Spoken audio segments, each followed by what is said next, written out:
Presidenta Constitucional de los Estados Unidos Mexicanos y Comandanta Suprema de las Fuerzas Armadas, doctora Claudia Sheinbaum Pardo, quien se dirige a la escolta de bandera para saludar a nuestro lábaro patrio.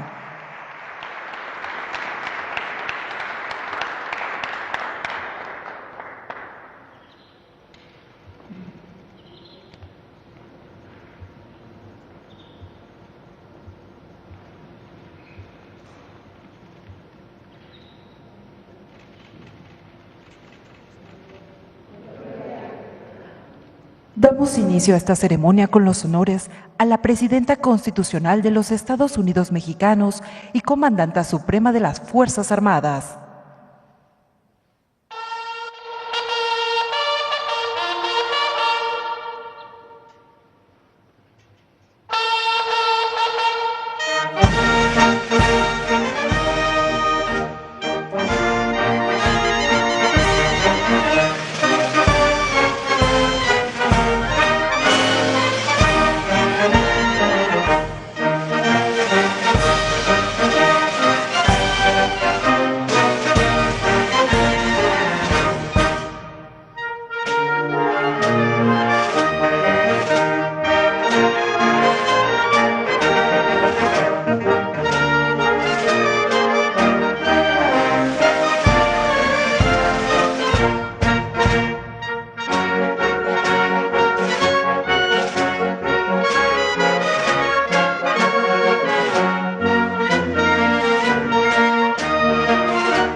Sean tan amables de tomar asiento.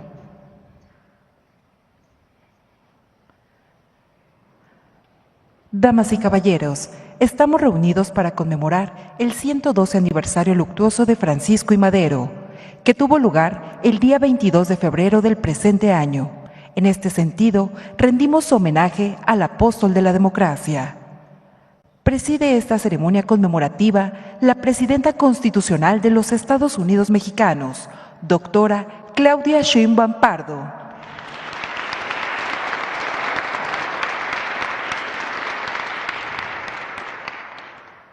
La acompaña la licenciada Claudia Estela Curiel de Icaza, secretaria de Cultura.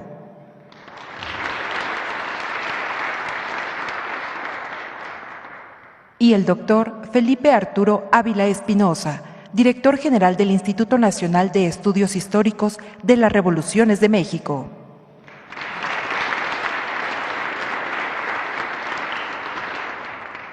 También nos acompaña la jefa de Gobierno de la Ciudad de México, integrantes del Gabinete Legal y Ampliado del Gobierno de México, representantes de los medios de comunicación y quienes nos siguen por Internet a través de las redes sociales. Reciban todas y todos la más cordial bienvenida.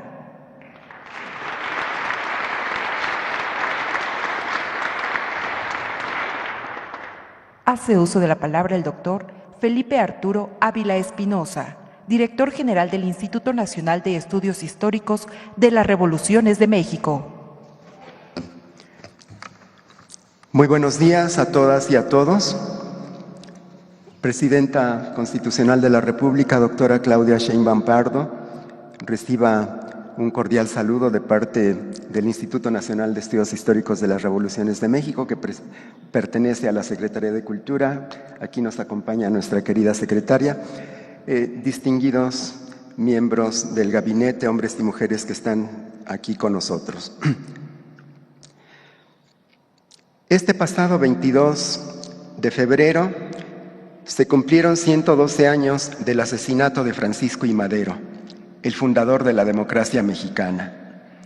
Madero y el vicepresidente Pino Suárez cayeron víctimas de la traición de Victoriano Huerta quien contó con la colaboración de grupos conservadores que querían detener la revolución. En este magnicidio tuvo también un papel importante el embajador de Estados Unidos, Henry Lane Wilson, quien intervino descaradamente para derrocar al presidente mártir y escribió una de las páginas más vergonzosas en la historia de la diplomacia mundial.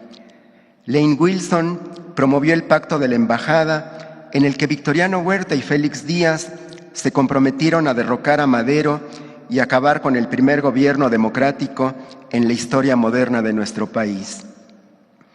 El 9 de febrero de 1913 estalló el golpe militar conocido como la Decena Trágica. Ese día, un sector del Ejército Federal se levantó en armas contra el gobierno. Liberaron a los generales Bernardo Reyes y Félix Díaz, presos por sublevarse meses atrás. Los rebeldes intentaron tomar sin éxito el Palacio Nacional, muriendo en la acción Bernardo Reyes. Félix Díaz y el resto de los sublevados se refugiaron en la fortaleza militar de la Ciudadela. Madero, respaldado por jefes militares leales como Lauro Villar y Felipe Ángeles, organizó la defensa de la ciudad, pero tuvo que sustituir al general Villar, herido en Palacio Nacional, por Victoriano Huerta, quien en lugar de acabar con los traidores, entró en tratos con ellos. La Ciudad de México vivió algunos de los días más difíciles de su historia. La población capitalina quedó en medio del fuego cruzado de cañones, ametralladoras y fusiles. Murieron miles de civiles. Tanto Huerta como los sublevados se dedicaron a destruir el centro de la ciudad para aterrorizar a la población, queriendo mostrar con ello que Madero era incapaz de restablecer la paz. El 19 de febrero, con engaños, Huerta obligó a Madero a renunciar. Él, el vicepresidente Pino Suárez y el general Felipe Ángeles fueron recluidos en la intendencia del Palacio Nacional, donde el presidente mártir pasó los últimos días de su vida. Huerta no cumplió sus promesas de respetar la vida de Madero y Pino Suárez. Aunque Madero puso como condición que su renuncia, firmada que entregó al canciller Pedro Lascurain, fuera presentada al Congreso hasta que él, Pino Suárez y sus familias estuvieran a salvo en La Habana, Cuba, Huerta se la quitó al canciller y él mismo la llevó al Congreso para consumar la traición. Después de esa felonía, con una maniobra leguleya asumió la presidencia y ordenó el asesinato de Madero y Pino Suárez. El magnicidio se consumó afuera de la penitenciaría de Lecumberri hacia la medianoche del 22 de febrero de 1913. Terminó así, de manera trágica, el sueño de Madero de hacer de México un país democrático, con derechos y libertades para todas y todos. Sin embargo, su sacrificio no fue en vano. Después de su asesinato, surgió una segunda etapa de la revolución que concluyó la obra que Madero había iniciado. La democracia, por la que Madero entregó su vida, tardó décadas en cumplirse y es hoy su legado más valioso. Madero fue un personaje excepcional. El México de hoy sería distinto sin su vida, su obra y su ejemplo. Muchas veces se le ha descrito como romántico, soñador, idealista e ingenuo, que no se dio cuenta de la magnitud de la transformación que había provocado al llamar al pueblo a levantarse en armas el 20 de noviembre de 1910. Nada más alejado de la realidad. Madero fue uno de los políticos más agudos, reflexivos y analíticos que hemos tenido en nuestra historia. Desde que entró a la política en 1904 y hasta su trágico asesinato, demostró que entendía como pocos el arte de la política. Todas sus decisiones las tomó después de trazarse con claridad los objetivos que pretendía, los medios que utilizaría y el contexto en que se inscribían esas acciones. La democracia mexicana le debe mucho a Madero. Fue el primero en entender que el sistema político porfirista estaba anquilosado y que entraría en crisis. En su libro La sucesión presidencial en 1910, no solo hizo el mejor diagnóstico de cómo funcionaba el sistema político porfirista, un sistema autoritario y represivo, sino que fue el único que comprendió que la manera de derrotarlo era a través de unas elecciones democráticas, con un partido nacional independiente. Por eso, construyó el primer partido político en la historia moderna de México, el Partido Nacional Antirreeleccionista, constituido con base en un programa democrático y formado por centenares de clubes políticos independientes. Madero fue el único que tuvo la sensibilidad para entender que el pueblo de México quería democracia, justicia y libertad, y que estaba dispuesto a luchar por alcanzarlas. Por ello, realizó las primeras campañas políticas modernas, yendo a las principales plazas públicas del país, donde su oratoria y su carisma convencieron a miles de ciudadanos que hicieron suyo su ideario. Candidato presidencial por el Partido Antirreeleccionista en 1910, se convirtió en un desafío para el sistema porfirista. Porfirio Díaz decidió reprimir el movimiento y encarceló a Madero en San Luis Potosí. Estando preso, se celebraron las elecciones que legitimaron la séptima reelección de Porfirio Díaz. Este pensó que Madero estaba derrotado. Sin embargo, Madero organizó la primera documentación de un fraude electoral en nuestra historia, pues instruyó a sus seguidores a acudir a las urnas, defender el voto y documentar todas las irregularidades cometidas. A sus seguidores les pidió acudir desde temprano a todas las casillas, nombrar a sus representantes, vigilar que los votantes estuvieran en el padrón, que cumplieran los requisitos legales, que no hubiera coacción, presencia de fuerzas armadas, etc. Debían levantar un acta de todas las irregularidades y enviar una copia al comité del partido. Le encargó a Federico González Garza concentrar las evidencias del fraude y pidió anular las elecciones. El colegio electoral rechazó anular la elección. Ante eso, Madero comprendió que había agotado todas las instancias legales y que no le quedaba otro camino que la insurrección. Lo hizo con el Plan de San Luis, con la legitimidad de haber sido objeto de un gran fraude electoral. La insurrección maderista no pudo ser derrotada y en solo 6 meses obligó a Díaz a renunciar. Madero negoció un gobierno de transición que tendría que pacificar el país, licenciar al ejército revolucionario y organizar las elecciones. Madero arrasó en los comicios con más del 99% de los votos y tomó posesión como presidente constitucional el 6 de noviembre de 1911. El sueño de Madero de hacer de México un país democrático comenzó a hacerse realidad. Su gobierno permitió las libertades políticas, no reprimió las múltiples huelgas que estallaron e inició las reformas sociales necesarias para resolver los grandes problemas del país a través de las leyes y las instituciones. Pero no le dieron tiempo de gobernar. En los 15 meses que duró su gobierno, estallaron 4 rebeliones, 2 desde la derecha, encabezadas por Bernardo Reyes y Félix Díaz, que fueron fácilmente controladas. Las otras 2, desde la izquierda, encabezadas por Pascual Orozco y Emiliano Zapata, contaron con amplio respaldo popular. A Madero le costó mucho derrotar la rebelión de Pascual Orozco y no pudo acabar con la de Emiliano Zapata.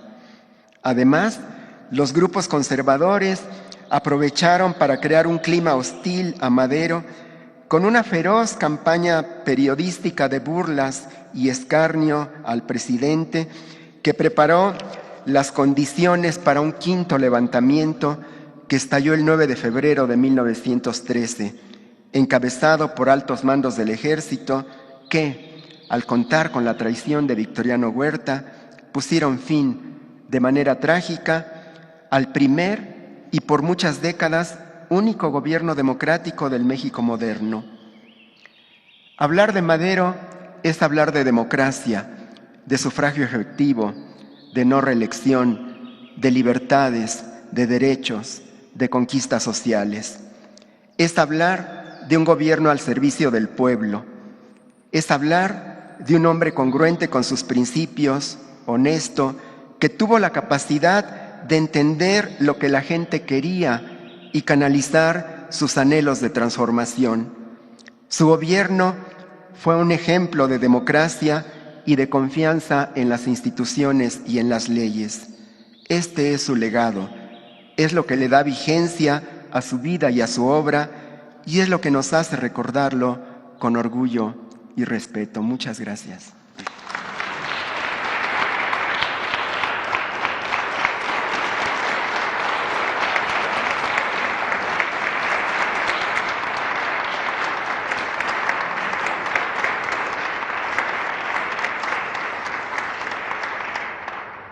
Se les invita a permanecer de pie.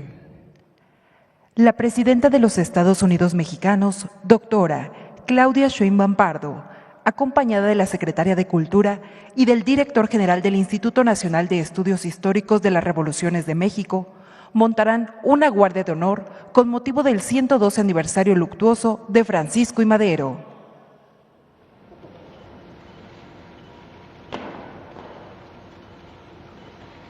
Les pedimos sean tan amables de guardar un minuto de silencio en honor a Francisco I. Madero, apóstol de la democracia.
Se extiende una respetuosa invitación a la Presidenta de México y a los integrantes del Presidium para que pasen a ocupar su lugar.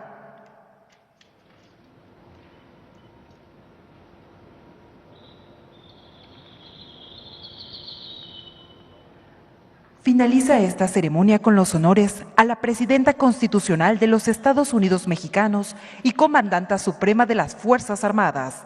Se les invita a permanecer de pie para entonar nuestro himno nacional.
La presidenta de México se dirige a la escolta de bandera para despedirse de nuestro lábaro patrio.